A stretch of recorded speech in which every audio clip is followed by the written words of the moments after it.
We begin with the newly released affidavit justifying the search of former President Trump's Mar-a-Lago home.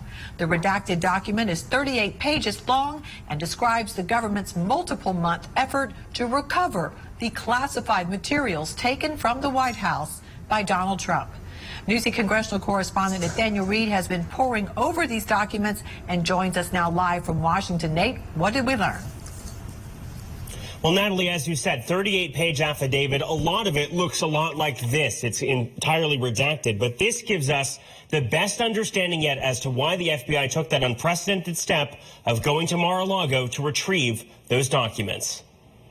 The search of Mar-a-Lago came after months of government requests to recover highly classified materials that were taken from the White House. Though former President Donald Trump's team turned over 15 boxes of materials back in January, they were only a portion of the documents retained by the former president when he left office. The FBI's affidavit released midday Friday says 14 of those boxes contained classified materials, ranging from confidential to secret, with 25 marked top secret.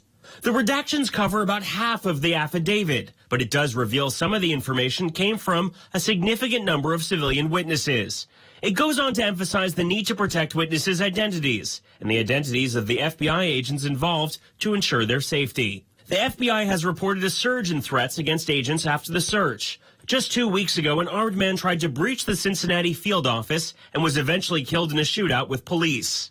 Many of the details of the search came to light for the first time on Friday, as the affidavit was filed under seal, with the FBI concerned that premature disclosure of the contents might have a significant and negative impact on the investigation and could allow criminal parties to flee, destroy evidence, or notify criminal confederates. Affidavits are almost always sealed until criminal charges are filed. The unusual release comes after news organizations, including Newsy's parent company, EW Scripps, filed a motion to unseal it due to enormous public interest. Judge Bruce Reinhart ordered the government to propose redactions. Judge Reinhart knew exactly what the appropriate redactions were, given his experience as a former federal prosecutor and his vast experience on the bench.